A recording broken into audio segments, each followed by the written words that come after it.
আমরা দীর্ঘদিন ধরে যে মহামূল্যবান গ্রন্থ পাঠ করছি তার অনুবাদ, তা হচ্ছে শিব সংহিতা। যোগশাস্ত্রের অতি মূল্যবান এবং অতি গোপনতম একটি গ্রন্থ। তার প্রথম, দ্বিতীয় এবং তৃতীয় পটল এর আগে আমরা শুনে নিয়েছি। আজ শুরু হচ্ছে চতুর্থ পটল। চতুর্থ পটলে অনেকগুলো শ্লোক রয়েছে। চতুর্থ পটলে প্রথম যে বিভিন্ন মুদ্রা সম্পর্কে আলোচনা আছে, প্রথম আলোচনা আছে যোনি মুদ্রা সম্পর্কে। সেই যোনি মুদ্রা, তার অতি গোপন গুচ্ছ রহস্য আমরা আজকে শুনব, জানব। এবং যত রকম যে সমস্ত বর্তমান আলোচনা বাইরে আমরা শুনি এই ধরনের মুদ্রা সম্পর্কিত, তা 100% এই ধরনের গ্রন্থকে কেন্দ্র করে অতি সহজে বলা। কিন্তু সমস্ত যোনি মুদ্রা সম্পর্কে এমন ডিটেইলিং আর কোথাও কিন্তু আমরা পাব না। এই গ্রন্থের 1 থেকে 19 শ্লোক পর্যন্ত এই দীর্ঘ অংশ জুড়ে যোনি মুদ্রা সম্পর্কে আলোচনা আছে। খুবই কঠিন এই বিষয় এবং খুব সূক্ষ্মাতিসূক্ষ্মভাবে এখানে আলোচনা হয়েছে। আমরা শুনে নেব যোনি মুদ্রা সম্পর্কে আজকে বিস্তৃতভাবে। একটা বিষয় বলে রাখি, শিব সংহিতার এর আগে 26টি পর্ব আলোচনা শেষ হয়েছে। আপনারা সমস্তই ভিডিওর শেষে এর ডেসক্রিপশন বক্সে লিঙ্কগুলো পেয়ে যাবেন। যারা এই ধরনের গ্রন্থ শুনতে, অথেন্টিক আলোচনা শুনতে চান, তারা পরপর লিঙ্কগুলো দেখে নেবেন।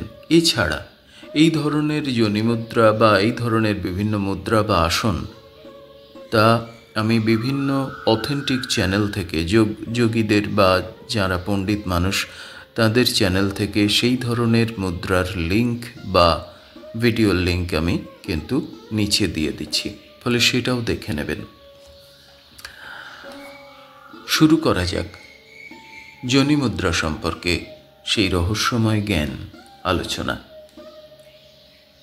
1 নম্বর শ্লোকে বলা হয়েছে, এক্ষণে যোনি মুদ্রা সাধন বিবৃত হইতেছে।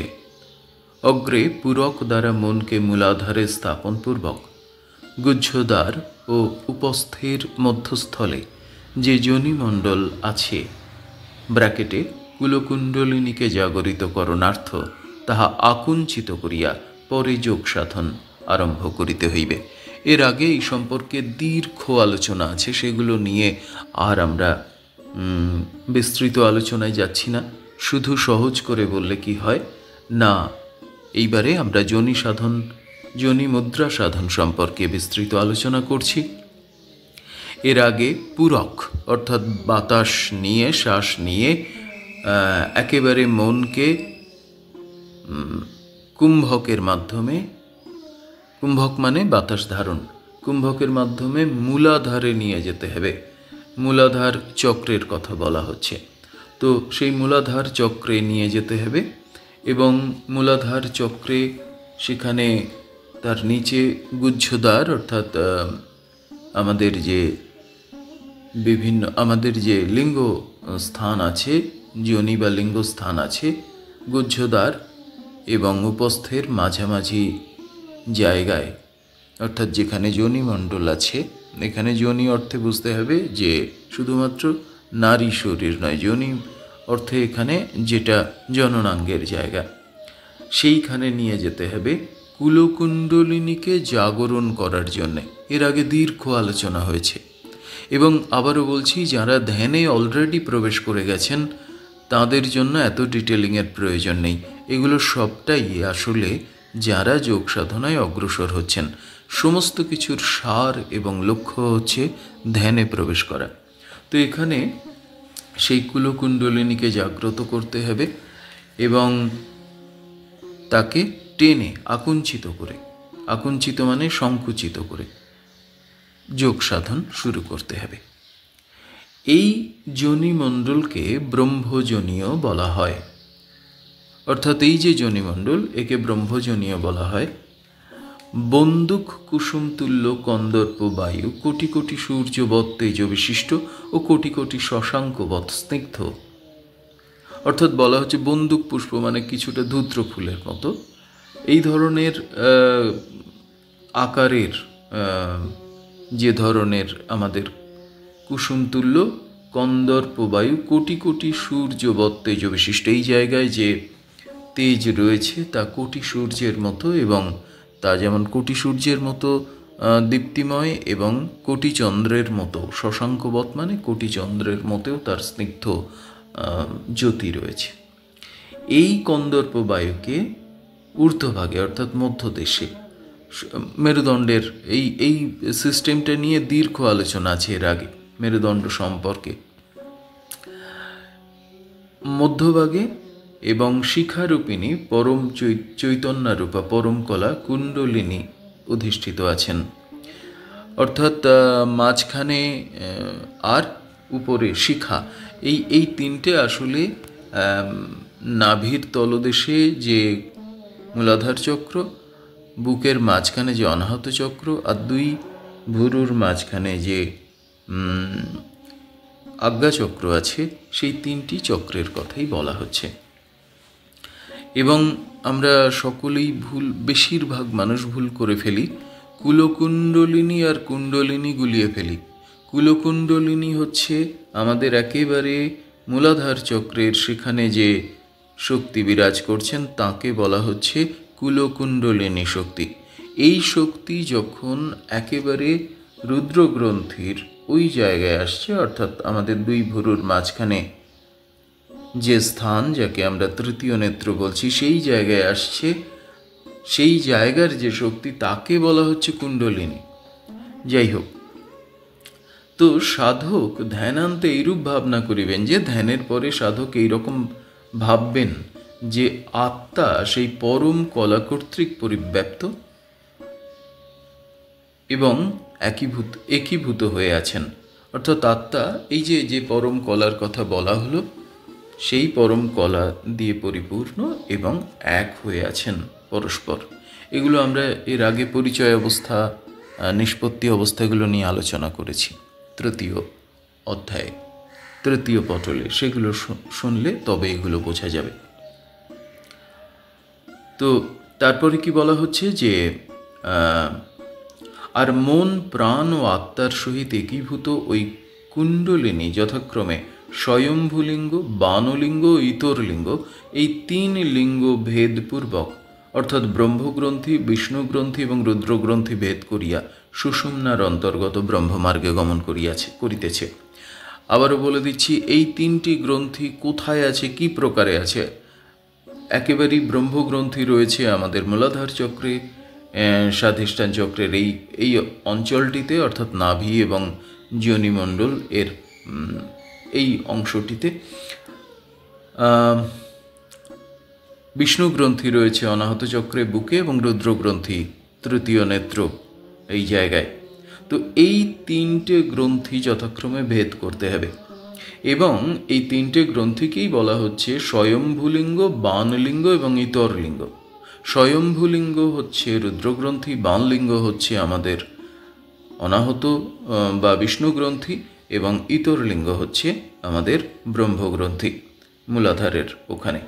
তাহলে এই তিনটি গ্রন্থি ভেদ করে সুষুম্নার ভেতরে যে ব্রহ্মমার্গ আছে, ব্রহ্মমার্গ যে মার্গ বা পথ, যে মার্গ বা পথ অবলম্বন করে ব্রহ্মে অবস্থান করা যায় ব্রহ্মজ্ঞানে, তো সেই ব্রহ্মমার্গে গমন করিতেছে, অর্থাৎ সেখানে যাচ্ছে। এই রূপে যখন কুলকুণ্ডলিনী অকুলে মানে যার কুল নেই, কুলকুণ্ডলিনী মানে কুল যেখানে আছে সেখানে কুলকুণ্ডলিনী শক্তি। আর কুলকুণ্ডলিনী যখন অকুলে যাচ্ছে, অকুলে মানে কুলহীন, কুলহীন কোনটা না সহস্রার। তাই বলছে কুলকুণ্ডলিনী যখন কুলকুণ্ডলিনী এই রূপে অকুলে উপস্থিত হন, অর্থাৎ সহস্রারে পৌঁছে যান, তখন তিনি বিসর্গস্থ দিব্য কলামৃত পান করিতে থাকেন। বিসর্গস্থ দিব্য কলামৃত, কুলামৃত, কুলামৃত মানে হচ্ছে কুল পেরিয়ে যে অমৃত পান করতে হয় সহস্রারে, যোগী যা পান করেন সেই অমৃত। এখানে মন্থনের কথাগুলো আমাদের মনে হবে মন্থনের গল্প, আসলে আমরা সবই পৌরাণিক গল্প হিসেবে জেনেছি, সবটাই কিন্তু এই দেহকে কেন্দ্র করে। এই সমুদ্র মন্থন, এই অমৃত, এই গরল, শিব, মহাদেব এবং দেব অসুরের কথা, এই সমস্তটা আমাদের দেহকে কেন্দ্র করে, সাধনকে কেন্দ্র করে। তো এই উপরিক সহস্রারে গিয়ে তবে সাধক বিসর্গস্থ অবস্থানে গিয়ে কুলামৃত পান করবেন। এই কুলামৃত বিসর্গস্থান বলতে কি বলা হচ্ছে? বিসর্গস্থান বলতে বলা হচ্ছে সহস্রারে বিসর্গস্থান ও সেই স্থানে সুধাস্রাবিনী অমাকলা অর্থাৎ শশাঙ্কের ষোড়শী কলা বিরাজমান আছে। এই অমাকলা অক্ষয়া ও অমৃতধারিণী কুলকুণ্ডলিনী সেই বিসর্গস্থানে অমাকলা হইতে অমৃতধারা পান করেন। অর্থাৎ সহস্রারের এমন একটি জায়গা আছে, বিসর্গস্থান মানে বোঝাই যাচ্ছে বিন্দুবৎ, সেইখানে আমাদের কিভাবে বিভিন্ন কলা অর্থাৎ অমাকলা এবং শশাঙ্ক ষোড়শী কলা বিদ্যমান আছেন। আমাদের এই শরীরের ভেতরে কোনটি চন্দ্রনাড়ি, কোনটি সূর্যনাড়ি, এর মধ্যে আমরা জেনে গেছি। তো এই রকম আমাদের মস্তিষ্কের ভেতরেও যৌগিক স্থানে এই রকম কিন্তু ষোড়শ কলা বিশিষ্ট চন্দ্রকে জানানো হচ্ছে। আমরা অনেকেই দেখব যে বিভিন্ন খুব কম সংখ্যক, যেমন শিবের মাথায় সেখানে চন্দ্র বিরাজ করছে, তারপরে আরও খুব রেয়ার কিছু দেবীদের মাথায় চন্দ্রকলা বিরাজ করছে, যেমন আমার মনে পড়ছে দেবী ললিতার ক্ষেত্রেও এই ছবি আছে। তো এগুলো সবই কিন্তু যৌগিক জায়গা থেকে, বাইরে নয়, এগুলো ভেতরে, প্রতি শরীরের, মানব শরীরের মধ্যে যৌগিক জায়গা থেকে যা জেগে আছে তাঁরাই একমাত্র এগুলো অনুভব করবেন। যাই হোক, তো এই অমৃত কলা কুলকুণ্ডলিনী সেই বিসর্গস্থানে গেলে তবেই সাধক সেই অমৃত ধারা পান করতে পারেন। এই সম্পর্কে আরও বলা হচ্ছে 2 থেকে 5 নম্বর শ্লোক পর্যন্ত। কি বলা হচ্ছে? এই কুলামৃত অতীব আনন্দময়, শুক্ল লোহিত বর্ণ। শুক্ল লোহিত বর্ণ মানে হচ্ছে সাদা আর লাল। সাদা লাল মানে হচ্ছে সত্য রজময় ও তেজস্সম্পন্ন। এই অমৃত যিনি পান করেন তিনি সদা আনন্দে বিরাজ করেন। এই ইহা হইতে সুধাধারা বর্ষণ হইতেছে, এই স্থান থেকেই সেই সুধা বর্ষণ হচ্ছে। মাথায় রাখতে হবে এইখানে কুলামৃত পান করছেন সাধক, বা কুল শব্দটি এসেছে এবং তার সাথে অবশ্যই কুলকুণ্ডলিনী সংযুক্ত।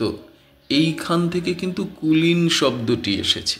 আমরা বলি না কুলীন ব্রাহ্মণ।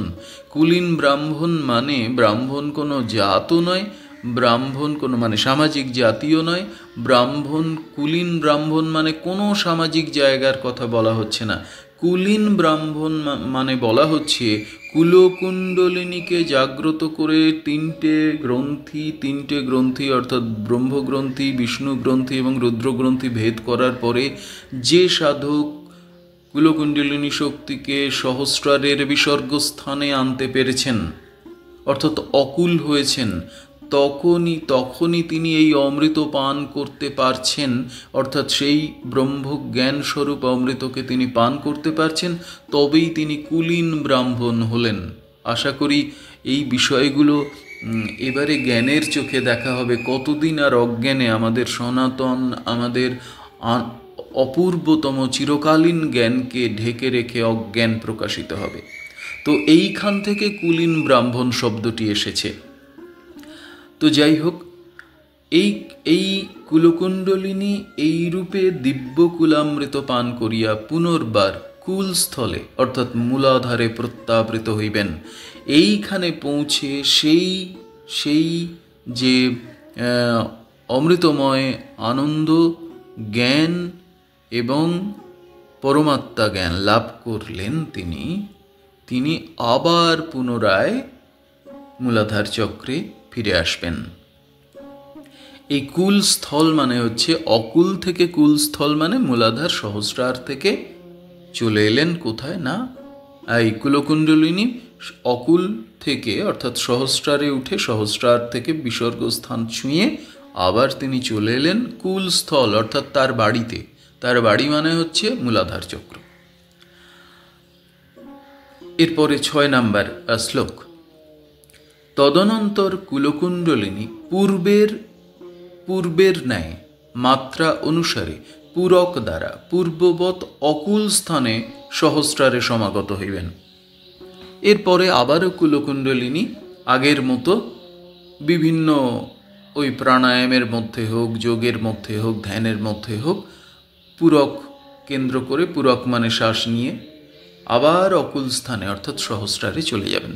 এইখানে একটা কথা বলে রাখি, এখানে কিন্তু মুদ্রা কেন্দ্রিক অর্থাৎ প্রাণায়াম কেন্দ্রিক, কুম্ভক কেন্দ্রিক সাধনের কথা বলা হয়েছে, কিন্তু যিনি এই প্রাণায়ামের মধ্য দিয়ে সাধন করেননি, যিনি জপ ধ্যানের মধ্য দিয়ে যার গুরু যেমন করে বলেছেন তেমন করেই তিনি সাধনে ঢুকেছেন এবং তার 3টি গ্রন্থি ভেদ হয়েছে এবং তিনি সহস্রারে পৌঁছেছেন, তিনিও কিন্তু মুদ্রা ছাড়াই তিনি সরাসরি এইভাবে কিন্তু মূলাধার থেকে সহস্রার, সহস্রার থেকে মূলাধার এটি অতি সহজেই করতে পারেন। যিনি এই পথে অত্যন্ত দৃঢ় হয়েছেন, অত্যন্ত সক্ষম হয়েছেন, তিনি ইচ্ছে মাত্রে শক্তিকে মূলাধার থেকে, কুল থেকে, মূলাধারের বাড়ি থেকে অকুলে অর্থাৎ সহস্রারে পৌঁছে দিতে পারেন এবং সেই অবস্থাতেও কাজ করতে পারেন। ফলে আমার এই আলোচনা শুনে কারুর যেন মনে না হয় এই মুদ্রা আমি করিনি ফলে আমার এটা হচ্ছে না, একেবারেই তা নয়। এটি একেবারেই সাধনের, যারা যোগ পথে সাধন করছেন তাদের অতি প্রাথমিক করণীয় কর্তব্য।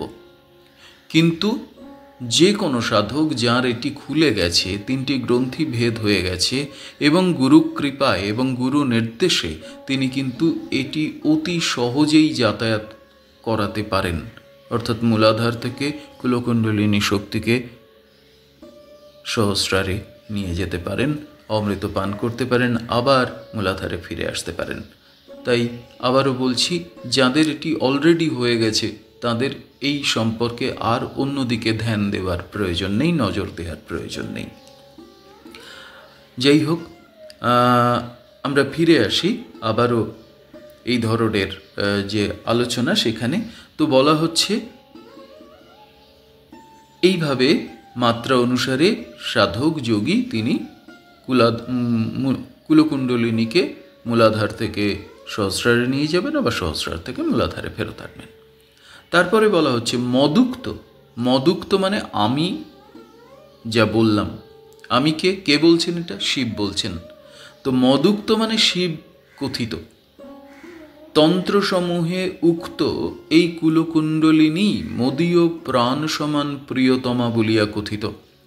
আর শিব স্বয়ং বলছেন আমি বিভিন্ন তন্ত্রশাস্ত্রে, কারণ সমস্ত তন্ত্রের শেষ কথা এবং সূচনা এবং মধ্য কথা সবই কিন্তু শিব, সবই শিবের থেকে জাত। তো বলছে আমি বিভিন্ন তন্ত্র গ্রন্থে এই যে কুলকুণ্ডলিনীর কথা বললাম, এই কুলকুণ্ডলিনী শক্তিকেই আমার প্রাণ সমান প্রিয়তমা বলে বলেছি, অর্থাৎ এই কুলকুণ্ডলিনী শক্তি আমার প্রিয়তমা, ইনি আমার প্রিয়তমা এবং ইনি আমার প্রাণস্বরূপ। তাই কুলকুণ্ডলিনী শক্তিই হচ্ছেন মূল। এর ব্যাখ্যা হিসেবে বলা হচ্ছে, একটু আরও বিস্তৃত ব্যাখ্যা আমি ব্যাখ্যায় যাচ্ছি। এই যে মদুক্ত, এই 6 নম্বর শ্লোকের, সেখানে বলা হচ্ছে যে এই যে তিনি বলছেন যে পিত্তা পিত্তা পুনঃপিত্তা পুনঃপততি ভূতলে উত্থায় চ পুনঃ পিত্তা পুনর্জন্ম ন বিদ্যতে। এইটি বলা হয়েছে, তার মানে হচ্ছে এইটা, এই শ্লোকে রূপকভাবে মেরুতন্ত্রে এই যোগ বর্ণিত হয়েছে। মেরুতন্ত্র আরেকটি গ্রন্থ, যোগ গ্রন্থ। পরন্তু অনেকে এই শ্লোকের ভাবার্থ এইরূপ জ্ঞান করেন যে বারবার অপরিমিত মদ্যপান করিয়া ভূতলে পড়িব, তৎপরে চৈতন্য হইলেই পুনর্বার আর দেহ ধারণ করিতে হয় না।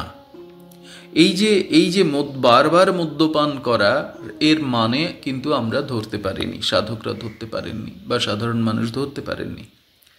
ফলত এটা ভুল। মদ্যপান মানে এই যে তন্ত্রে 3টে গুণে তন্ত্রশাস্ত্রে সাধনের কথা আছে, পঞ্চমকারের কথা আছে।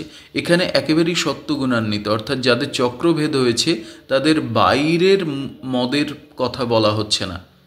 মদ মানে হচ্ছে এই কুলকুণ্ডলিনী শক্তিকে উপরে নিয়ে যাওয়া। তাই বলছে, ফলত ইহার ভাবার্থ এই যে এই যোনিমুদ্রা দ্বারা কুণ্ডলিনী সহস্রারে উঠিয়া পুনঃ পুনঃ অমৃত পান করত। এই কুণ্ডলিনী সহস্রারের ওই বিসর্গস্থানে উঠে অমৃত পান করছেন, এইটিকেই বলা হচ্ছে মদ্যপান করা। পান করে আবার মূলাধারে এসে ধরাধামে পতিত হবেন, অর্থাৎ মূলাধারে আসবেন। এইটিকেই বারবার বলা হচ্ছে সহস্রারে উঠে অমৃত পান করা, এবং তার শ্লোক হচ্ছে এইটা। বাইরের অর্থ হচ্ছে বারবার মদ খাবো আর ভূতলে পড়ে থাকবো, অর্থাৎ লুটিয়ে পড়ে থাকবো। তার মানে বহিরঙ্গে কিন্তু এটার কোনো অর্থ নেই। এটা কখনোই বলছে না বারবার মদ খেয়ে নিচে পড়ে থাকা।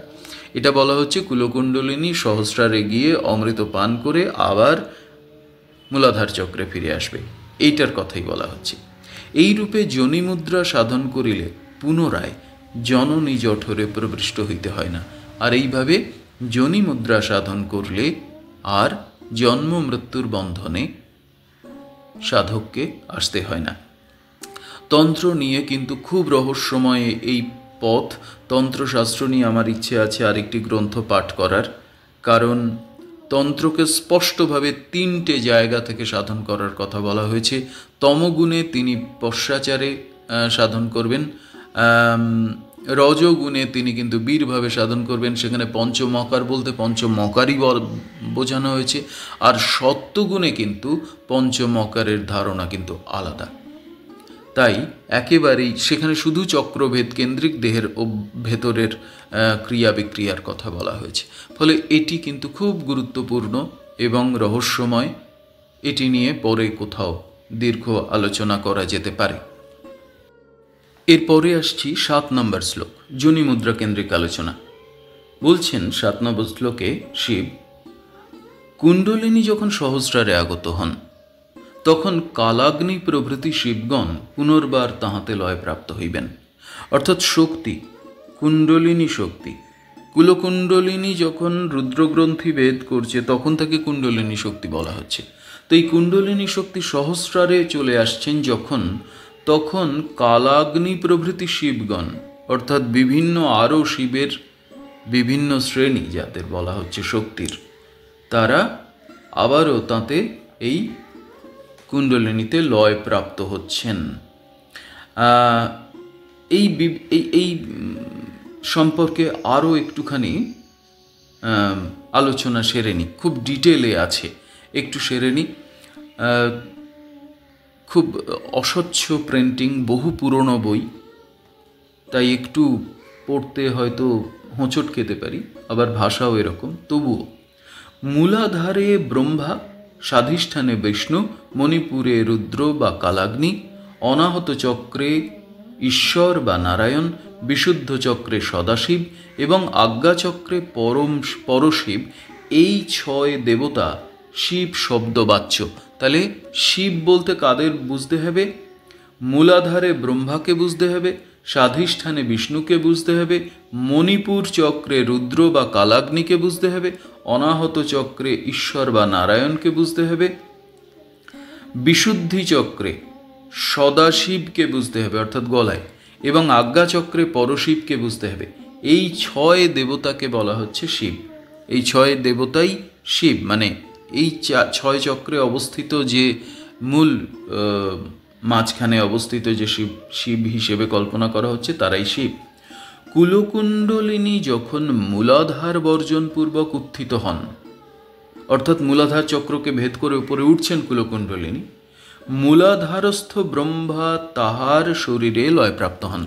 তখন মূলাধারে যে ব্রহ্মা আছেন তিনি কিন্তু ওই কুলকুণ্ডলিনীর সঙ্গে লয় পেয়ে গেলেন, অর্থাৎ কুলকুণ্ডলিনীর সঙ্গে মিশে উপরে আসছেন। এই রূপে কুলকুণ্ডলিনী যখন স্বাধিষ্ঠানে আগত হন তখন সেখানকার মহাবিষ্ণু সেখানে কুলকুণ্ডলিনীতে লয়প্রাপ্ত হচ্ছেন। অর্থাৎ শক্তি যখন ভেতর থেকে উঠছে চক্রভেদ করে, যখন স্বাধিষ্ঠান চক্রে উঠছেন তখন সেখানে কে রয়েছেন? সেখানে মহাবিষ্ণু রয়েছেন। মণিপুর চক্রে যখন অবস্থান করছেন, উঠে আসছেন কুলকুণ্ডলিনী চক্রভেদ করে, তখন সেখানে কে রয়েছেন? না কালাগ্নি। কালাগ্নি, রুদ্রকে বলা হচ্ছে কালাগ্নি, সেও লয়প্রাপ্ত হচ্ছেন। আর যখন অনাহত চক্রে কুলকুণ্ডলিনী আসছেন তখন সেখানে কে আছেন? নারায়ণ। তাই নারায়ণ সেখানে লয়প্রাপ্ত হয়ে যাচ্ছে। এইভাবে লয়প্রাপ্ত হতে হতে কুলকুণ্ডলিনী আবার যখন বিশুদ্ধি চক্রে আসছেন তখন সেখানে কে রয়েছেন? সদাশিব। সদাশিব কুলকুণ্ডলিনীতে লয়প্রাপ্ত হচ্ছেন, শক্তিতে লয়প্রাপ্ত হচ্ছেন। আর যখন আজ্ঞাচক্রে এই কুলকুণ্ডলিনী আসছেন তখন আজ্ঞাচক্রে কে আছেন? না পরশিব। আজ্ঞাচক্রের যোগশাস্ত্র অনুসারে আজ্ঞাচক্রের শিবের নাম আবার মহাকালও। তো এই পরশিব বা মহাকাল এখানে কিন্তু কুলকুণ্ডলিনীর শরীরে লয়প্রাপ্ত হয়ে যাচ্ছেন, অর্থাৎ মিশে যাচ্ছেন।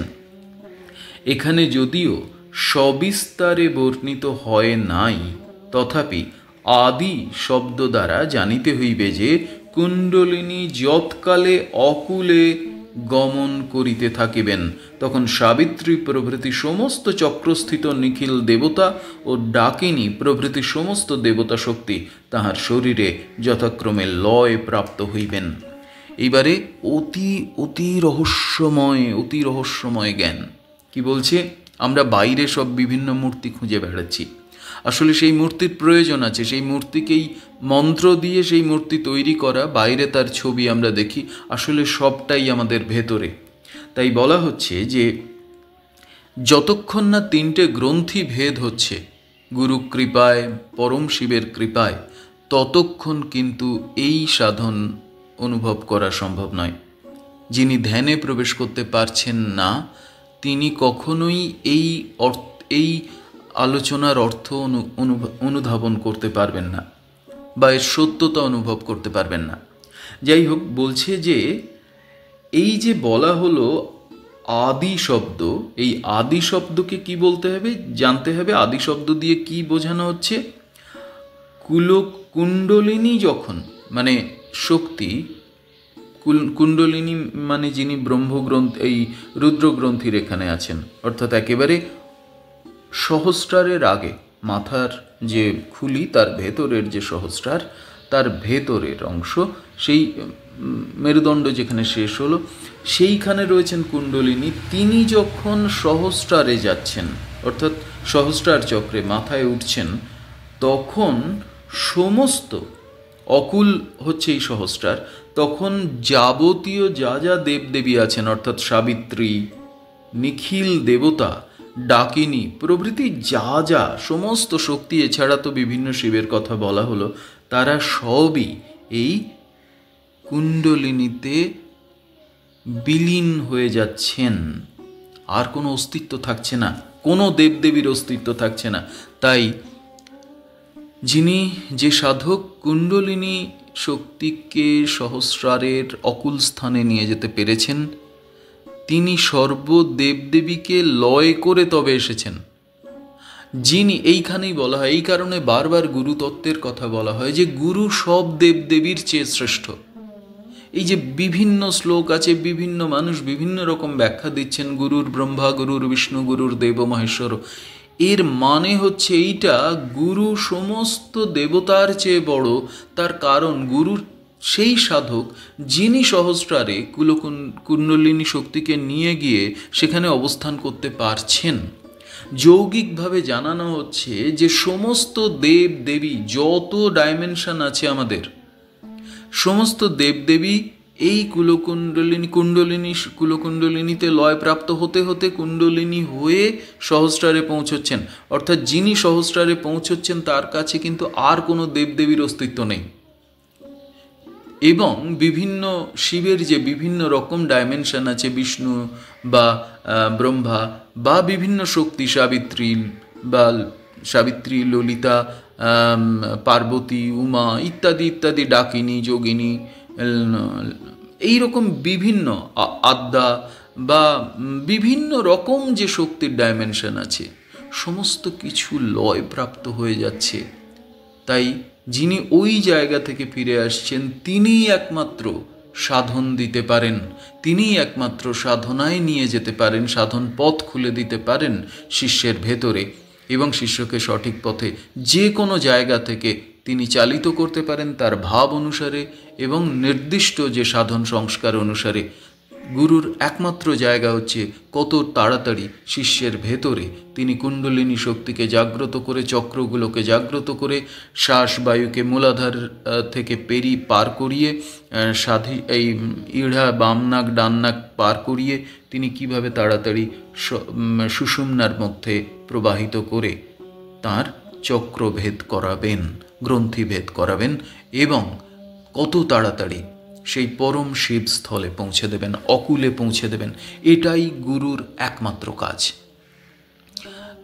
তাই গুরু সবের চেয়ে, যিনি এই ধরনের এই লেভেলের গুরু, যিনি সহস্রারে পৌঁছেছেন, কুলকুণ্ডলিনী শক্তি যার ইচ্ছে মতো সহস্রার থেকে মূলাধারে যাতায়াত করতে পারে, আবার মূলাধার থেকে সহস্রারে তিনি ইচ্ছে মতো নিয়ে যেতে পারেন, তিনিই গুরু, তিনিই সাধন দেবেন, তিনিই দীক্ষা দেবেন। তো এই কারণে গুরু শব্দটির এত মাহাত্ম্য।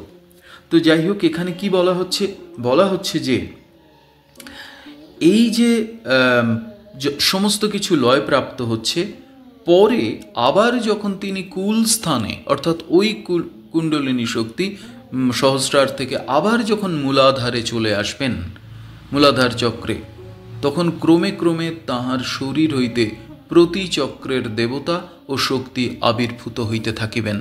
যখন আবার সাধক সেই সহস্রার থেকে মূলাধারে ফিরে এলেন, দেখবেন কোনো কোনো সাধক ধ্যানস্থ হওয়ার আগের মুহূর্তে শরীরটা কেঁপে যাচ্ছে, কাঁপছে, শরীরে একটি কম্পন হচ্ছে, আবার কারোর নাও হতে পারে, কারোর একটু জাস্ট টলে যাচ্ছে।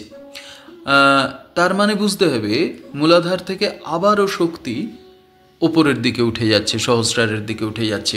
ওই সাধকের শরীর দেখে বুঝতে হবে। শিব সংহিতায় একটি অধ্যায় রয়েছে যেখানে গুরু কে হবেন সেটা সম্পর্কে খুব বিস্তৃত আলোচনা। তার তুলনায় এটা অনেক সহজ আলোচনা আছে। আমি দুটো শিবসংহিতার ওই ভিডিও লিঙ্কও এখানে দিয়ে দেব।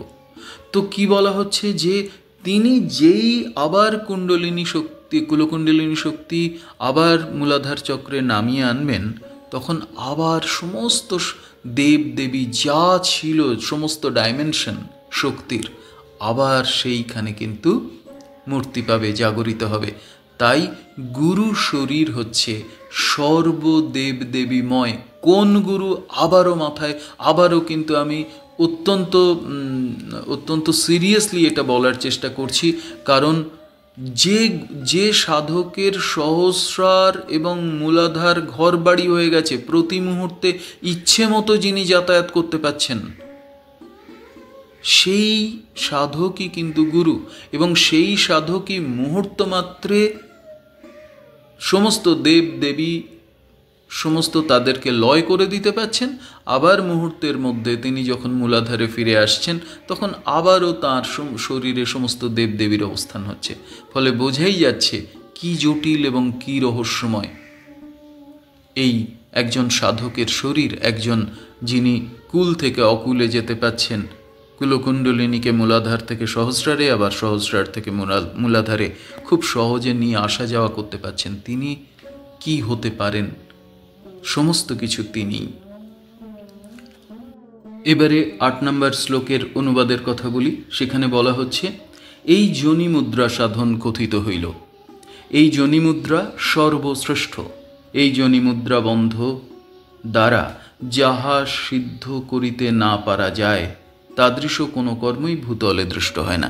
সহজ করে বললেই হচ্ছে যে এই যোনি মুদ্রা সম্পর্কে আলোচনা করা হলো। যিনি এই যোনি মুদ্রা সাধন করতে পেরেছেন বা করতে পারছেন বা সিদ্ধ হয়েছেন এই পুরো প্রসিডিংসটাই পদ্ধতিতে, এই জগতে তাঁর আর কিছুই অপ্রাপ্তি থাকে না, অর্থাৎ তিনি সমস্ত কিছুই করতে পারেন।